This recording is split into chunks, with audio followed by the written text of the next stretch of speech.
even when it doesn't look it to our eyes. And so, God, I pray tonight as we hear from Amy that you would just open up our hearts. God, be with her as she speaks. Lord, help it to be words from you. God, help us to hear directly from you tonight. God, we just thank you for this opportunity. And I just pray a blessing over each and every one of these women here tonight. In Jesus' name, amen.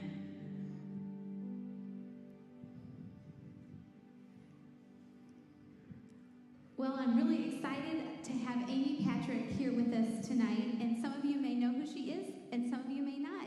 I got the privilege of meeting Amy back in 2019. It's already been that many years. Wow, time is flying. I cleaned her house. My friend Tammy and I, we cleaned her house, so that's how I got to know her.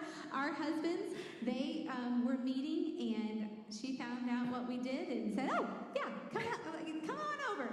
So we've gotten to know each other, and Amy has an incredible story, an incredibly hard story that she's willing to come and share with us, and it's going to be amazing. So Amy, come on up and share with us.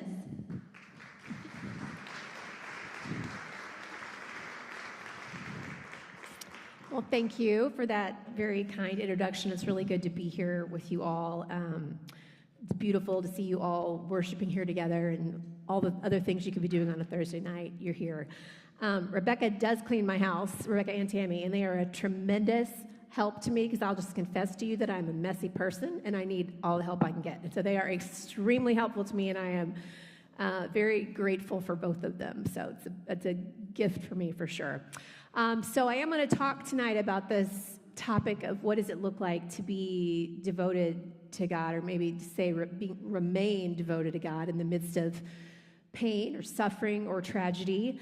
I'm going to tell you a few of the things that I've learned, as well as tell you some of my story. But what I would say, kind of as an introduction, is that if you are a human being, you are experiencing some level of pain. It might not be big, tragic pain all the time, but pain is part of the universal human experience. No one escapes it. You can have money. You can have career success. You can have intelligence. You can be a beautiful person according to the standards that the world says makes a beautiful person. You can have good health, amazing relationships, and you still cannot completely avoid pain. No one's escaping it altogether. We spend a lot of time and energy and money trying to avoid it, but pain on some level is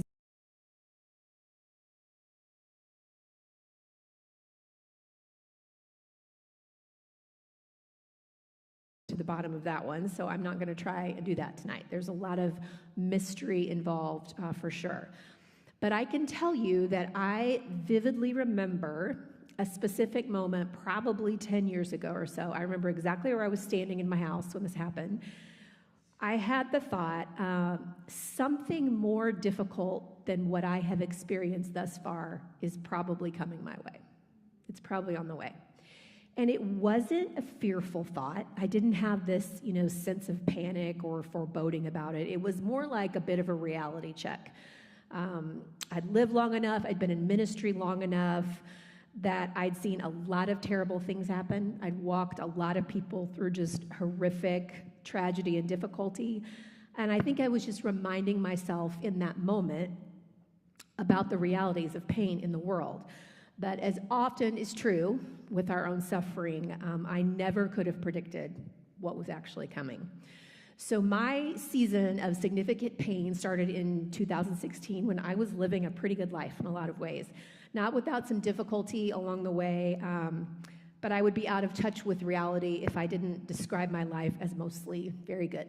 I'm a Midwestern girl. I grew up in a Christian family. I mostly had a really normal, healthy childhood. Married my high school sweetheart. I have 4 great kids. Darren, who's my husband, we'd been in ministry together our entire lives. And we had moved to St. Louis to plant a church 15 years prior, in 2001, which church planting is always a risk. At that time, it was a terrible risk. The success rate for church plants was just abysmal. It was like the worst thing, the riskiest thing you could choose to do. But we came anyway, and we really thought, gosh, if we ended up with a church of 200, 250 people, that would be an amazing success. That would be miraculous. Well, the church took off in ways that we never expected or anticipated, and grew quickly and a lot. And so in that, in those 15 years, the church had grown to a few thousand people, over 5 locations. My husband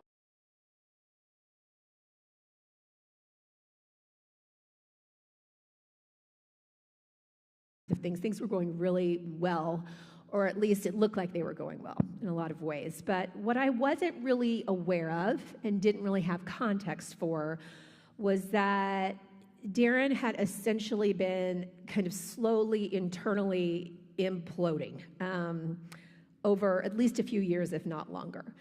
And while there were things that I was concerned for about him, including his physical and emotional health, there was really nothing that I could see that was such a dramatic indicator of unhealth that I felt like it was disqualifying in any way, or something that I needed to talk to our elders or leaders about. And frankly, what I saw in him was not really that different from what I saw in several other pastors, particularly with churches of that size and in that context that I knew in those situations.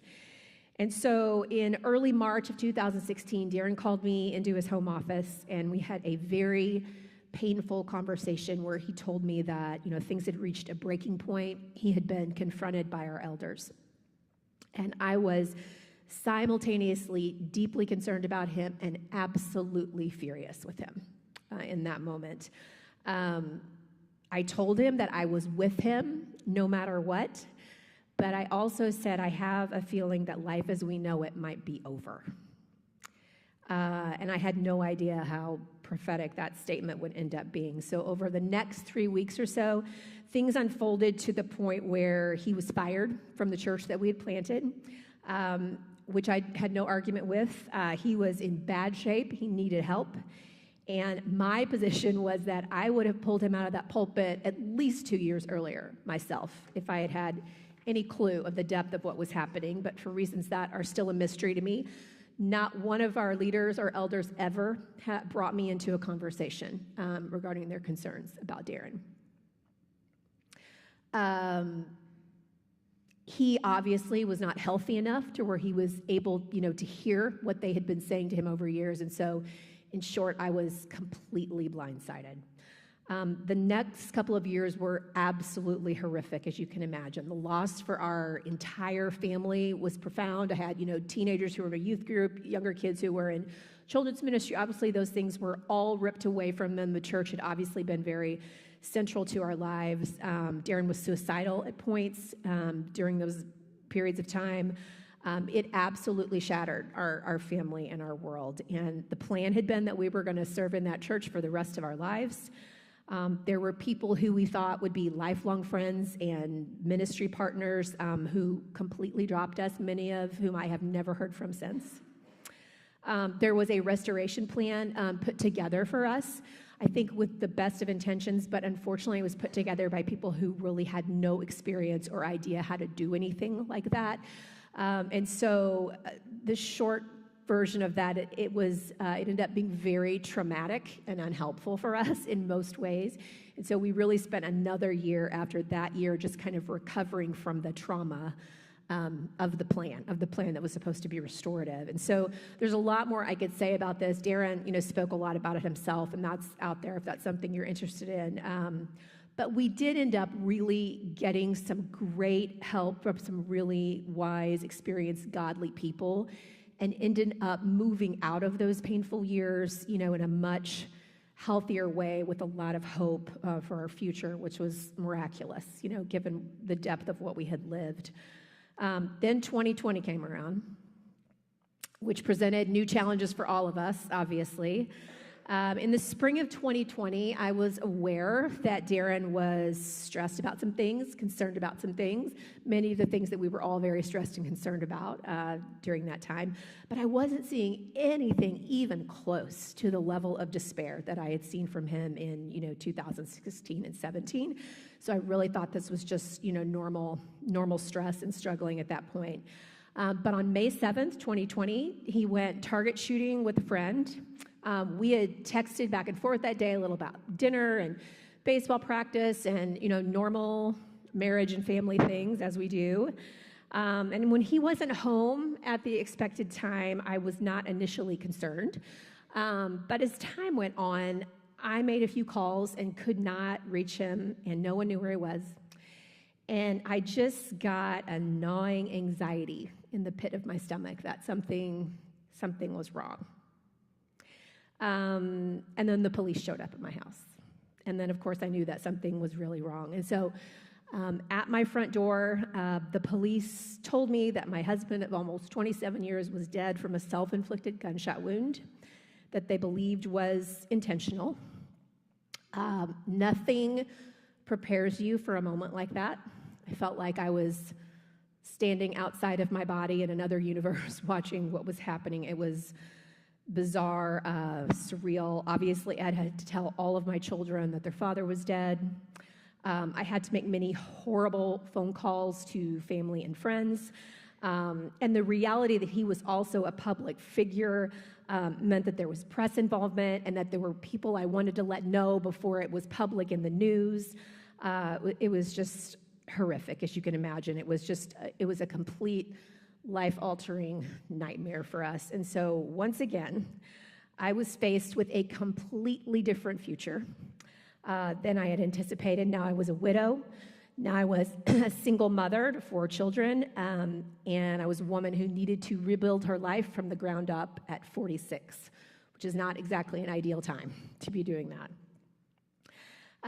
About 18 months after my husband's death in November of 2021, we were obviously, still grieving, adjusting to our new realities. I had a small group of family at my house that year to celebrate Thanksgiving, including my parents. And my parents called me Thanksgiving night after they arrived home, and they were not feeling well, and they had just learned that they had had some exposure to some people who had tested positive for COVID.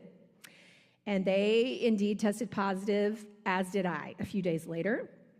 So I spent that next week sick with COVID, sick with worry for my parents. I was also trying to salvage the holiday season in the midst of all of that. We were still trying to figure out how to do holidays without Darren with us. I was trying not to worry my children. Obviously, you can imagine when you're the sole parent and you are sick, it's pretty concerning for your parents, or for your children. I had 2 college kids on opposite sides of the country that I was trying to help stay calm. About a week later, my mom called me and told me that she had to call an ambulance for my dad because his pulse oxygen was dangerously low. And a week after that, my otherwise very healthy 74-year-old dad died in the hospital on a ventilator from COVID and the septic shock that resulted from that. That put me in the position of not just losing a parent, but also immediately being the primary caretaker for my mother, who lives 2 hours away, in addition to all my other responsibility, and without really any other family who was able to be supportive in any kind of way there. I probably don't need to say that it's been a lot of pain. And that's like the understatement of the century, right? And I'm aware that talking about even one of these events is enough to suck all the air out of the room, let alone 3 of them. Most people, upon hearing my story, respond with kind of a deer in the headlights kind of look, which is completely understandable because it's a lot. And I'm also aware that every one of these incidents is messy and difficult in some way when we're talking about disgraced pastors, when we're talking about suicide, when we're talking about death from COVID. These are overwhelmingly difficult and messy topics. But this is the nature of what pain often is in this life. It's messy, it's hard to talk about, let alone figuring out what do we do with it, and how do we live in it, and how do we live through it, and what does it look like to be devoted to God, in the midst of all of that. So when I'm talking to you tonight about a few things that I've learned about being devoted to God in the midst of significant pain, please know that this has been a very messy process.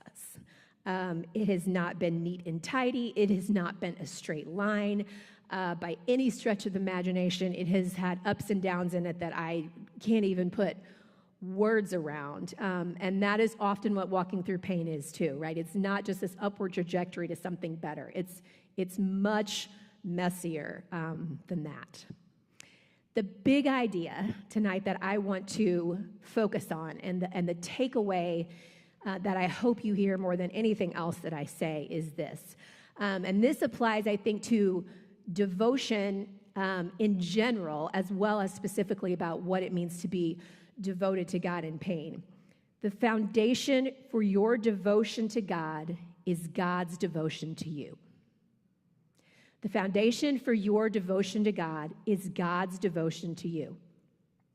I often think when we broach a topic like this, nobody means for it to, but it can pretty easily become a to-do list.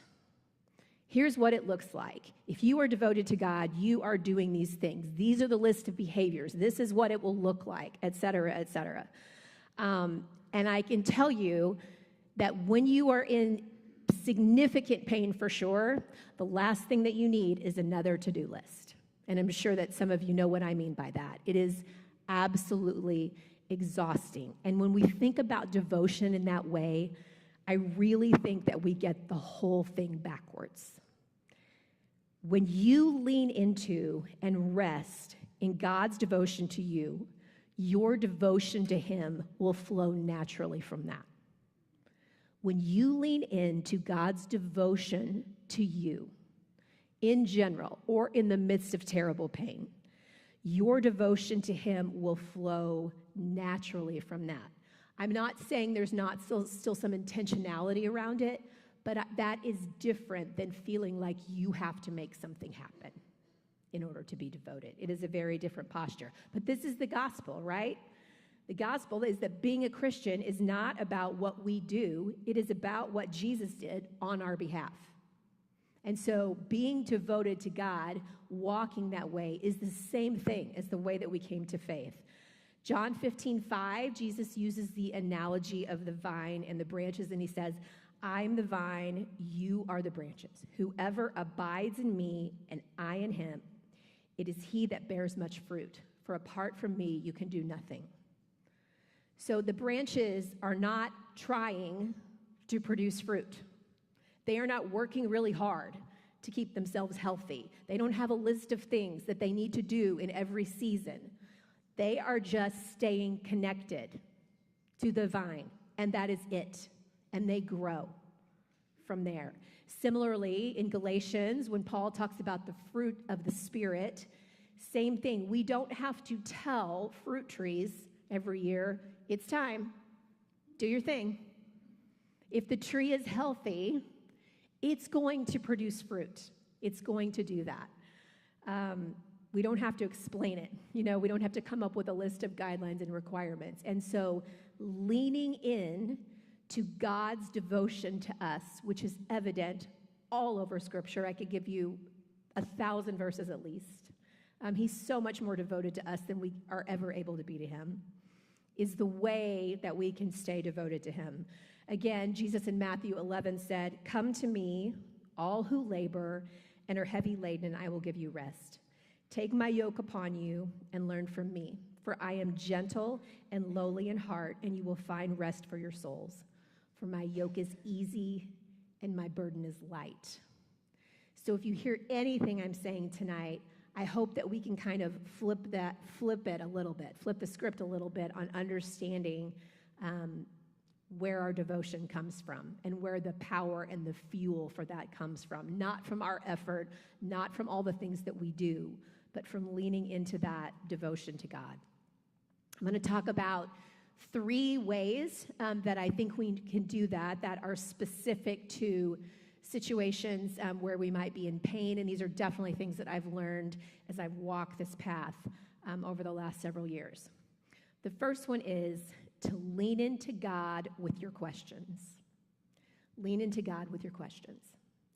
There is not one aspect of my faith, not one, that I have not examined and re-examined and held up to the light and asked questions about in light of what I lived. Not one aspect of it. It was impossible for me to just believe because it was easier to just believe, or because I was afraid of what it meant if I didn't, or if I had questions. My world was shaken so dramatically that I didn't have any choice but to go all the way to the bone with my questions. You having questions about God, about your faith, about what has happened in your life, about the pain that you have experienced or are experiencing, does not mean that you are not devoted to God.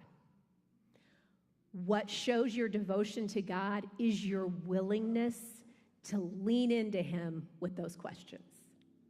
That is a person who is devoted to God, because we know He is safe with those questions. He's not offended. He's not afraid of those. He's not mad at us when we have those kind of questions. He is welcoming us in with all of those really hard and in some ways impossible questions. And I'm not encouraging you to do this because I expect you to get all the answers that you want, because we won't. If you look at the story of Job, which is such a great example of what it means to ask God a whole bunch of hard questions, essentially Job says, what in the world, over many, many, many, many chapters. And God says, I'm God and you're not, pretty much, over several chapters, right? But Job arrives in a different place. But he still asked all the questions.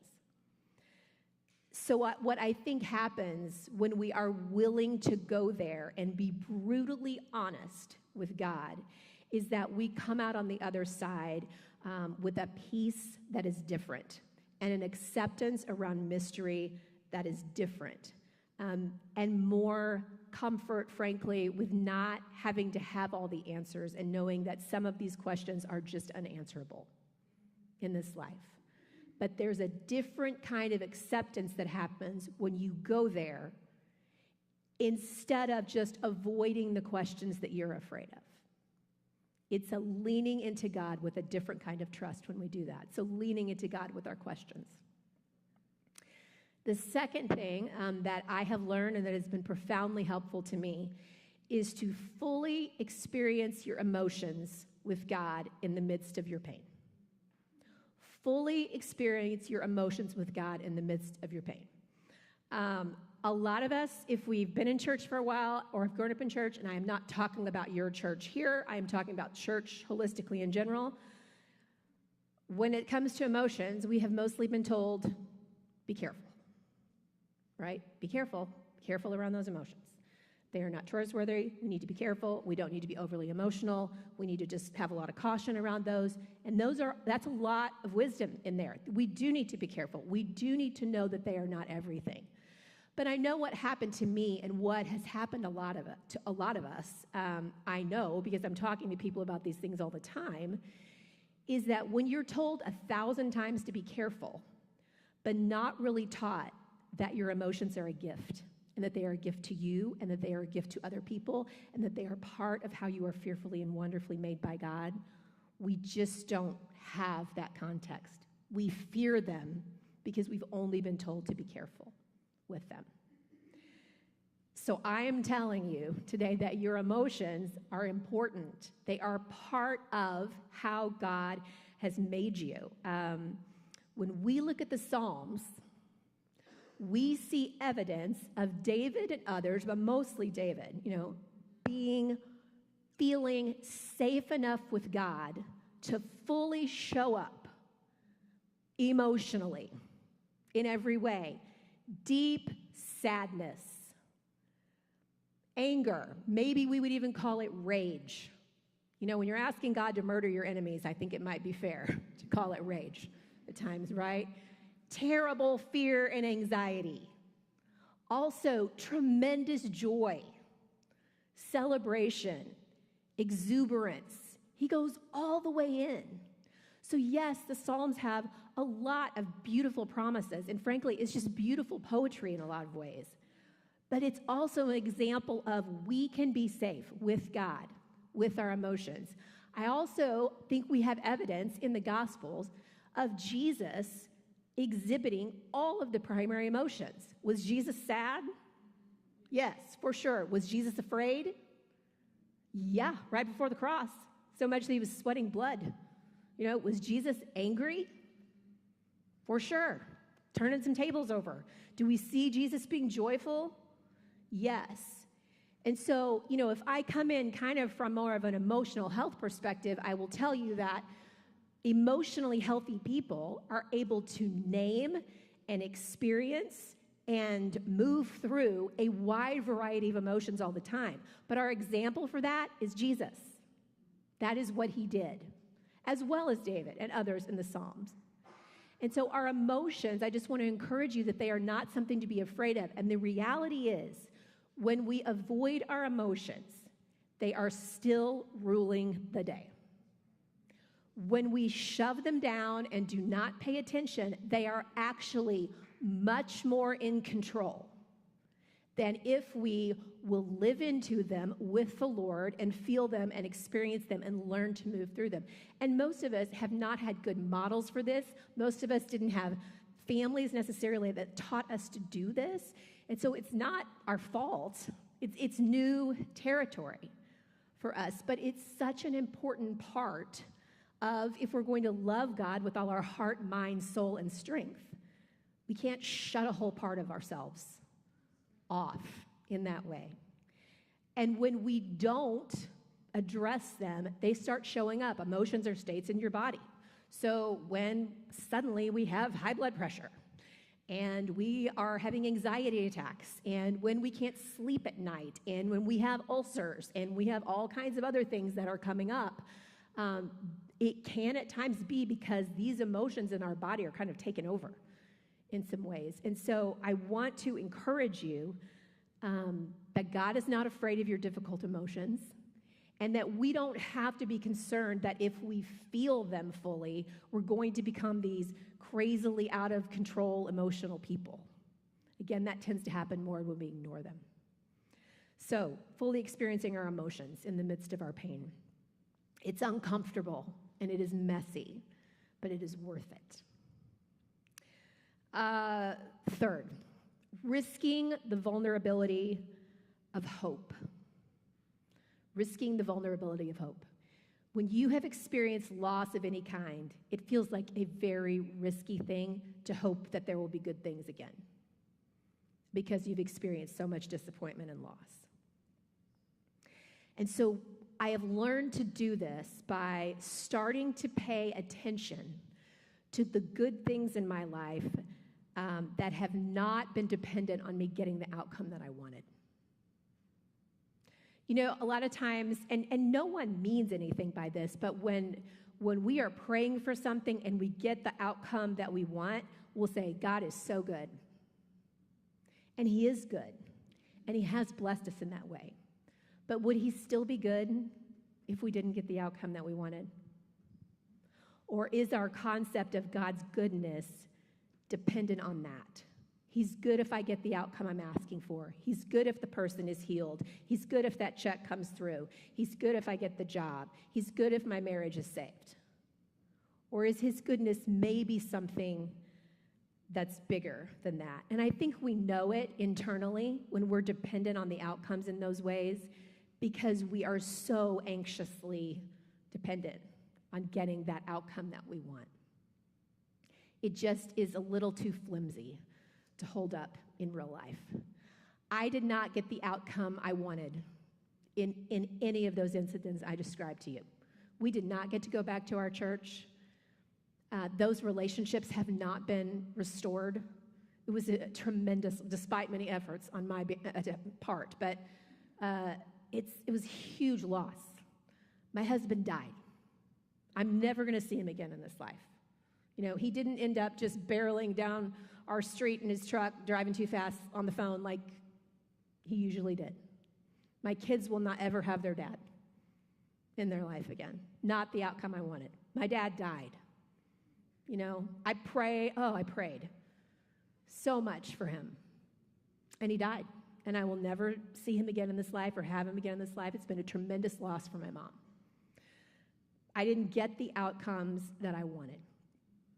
But I think what I've been learning to do, we often ask why bad things happen to good people or why they happen at all, but we rarely ask, why do good things happen to any of us? The sun shines on all of us. Why?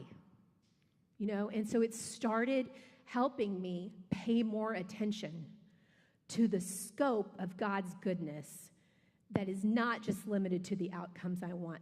And please don't hear me shaming you in any way about gratitude, because I know that kind of can go this way sometimes. Well, we should all be more grateful and all be more aware. Yes. But just being kind of curious and leaning into, how is God's goodness even bigger than I understand? Then we start to go, gosh, I turn on a faucet every day and water comes out of it in my house. And the toilet's flush, and most of the time I have a decent car to drive, and I'm not exposed to the elements, most of the time. I mean, you can go on and on and on with the scope of God's goodness that is not just limited to the places of pain in our life where we don't necessarily see it. Before everything blew up in my life, I said more than once, if everything just goes to terrible tomorrow, I have still had so much more good in this life than makes any sense at all, even if everything is terrible tomorrow. And even after all the pain that I've lived, I would still say the same thing. It's ridiculous, whether we call it privilege or goodness or just all that we get to experience in this life. We know it's not deserved, but it's just a ridiculous amount of goodness. Sometimes the most vulnerable risk that we take with God is believing that he really is good and that he has good ahead of us in this life and that it will be enough. But that is one of the ways that we can lean into God in our pain, in being honest enough to say, it doesn't feel like anything good ever that happens to me again will outweigh this. But I'm going to trust you, God. I'm going to choose, and I'm going to lean into your history of goodness in all of history and in all of mankind. And believing that he will really be what I need and he will give me what I need in the future. He's not limited in any way. I'm going to close with talking to you just for a moment about if you want to be a person, who is helpful to other people in pain. So when we're talking about what does it look like to be devoted to God in pain, also thinking about how can we be helpful to each other in that. And what I will tell you is, you will often see, or people ask me a lot, and then you'll see these lists of, if someone's in pain, you should do these things, and then you should not do these things. And I get it, because we all want a blueprint, right? Please tell me what to say so I don't say something stupid. Please just tell me the thing to do so that it will actually be helpful and not be something that doesn't feel helpful. And what I will tell you that I have found personally is that it varies so much by person and situation that it's really hard to make a list. There were things that people did for me that I found tremendously helpful that other people have told me I would have hated that and I would have sent those people out of my house. And vice versa, okay? So I wish I could give you a nice guarantee of what will be helpful in these situations, but that doesn't exist. But here's what I have found to be helpful across the board. If you are a person who has dove deeply into your own pain with God, that enables you more than anything else to be helpful to other people. And even if you're saying, I haven't experienced that much pain yet, then go with what you have experienced and really lean into that work. And then what happens is you are able to be emotionally present because you are a person who is comfortable and at home with your own emotions, and so you can do that for someone else. You can't do that for other people if you can't do that for you. We become people who don't have to help people. We don't have this thing in us that's like, I have to be able to do something here. We become people who can say, if this is helpful, fine. If they yell at me because it's not helpful, fine. Because this isn't about me.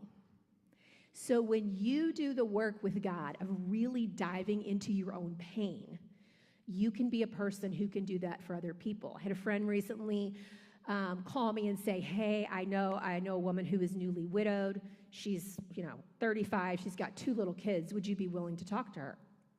And I said, of course. I said, but first of all, is she asking for someone to talk to? And he said, well, no. I said, okay. I said, so I'm just going to tell you that I know this man well. I know your heart. I know where you're coming from.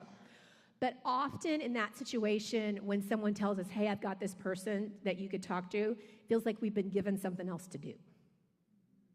Here's something you should do in this moment.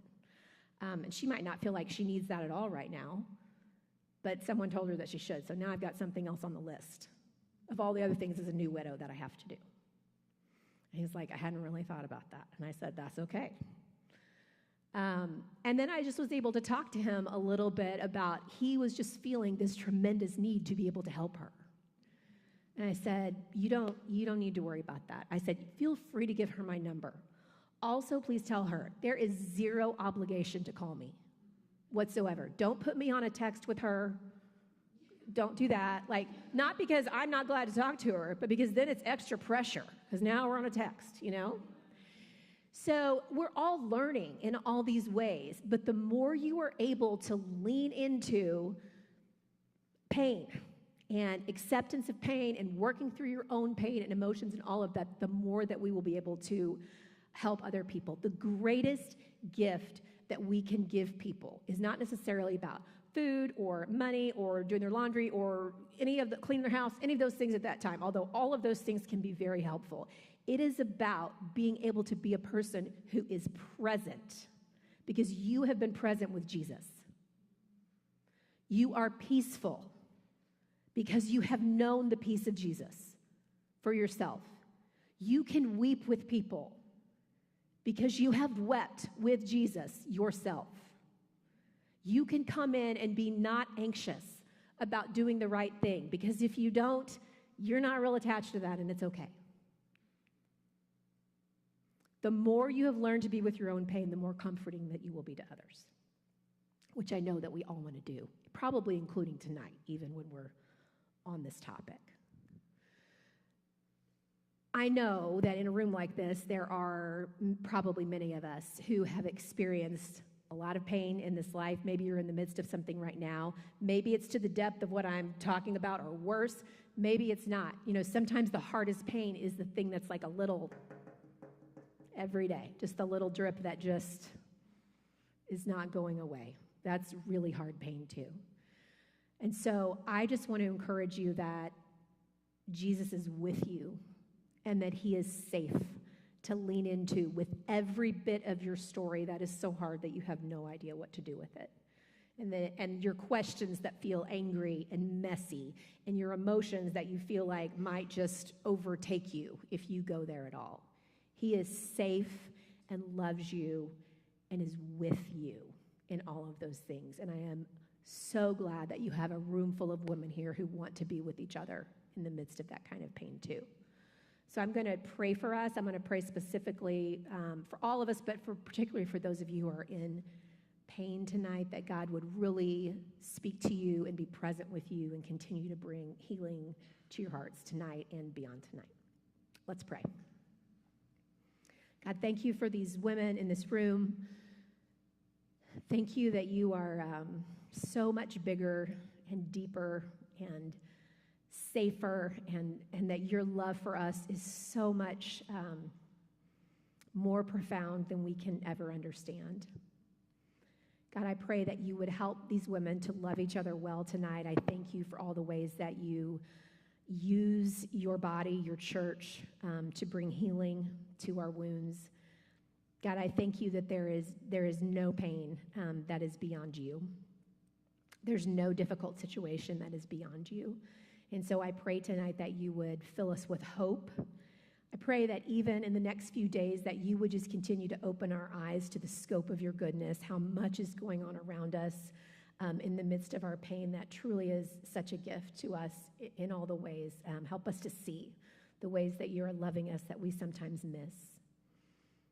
And I pray for all the stories in this room. I pray for all the the lives, all the relationships, all the situations of loss, God, that you would continue to bring great healing, and you would continue to draw us to yourself, that even when we don't get the outcomes that we want, that you would show us all the ways that you are still so good and loving to us and still at work. And we thank you that you are the author and finisher of our faith, and you are the one who is doing the work in us. And we love you, God, and we are thankful for all that you've done for us.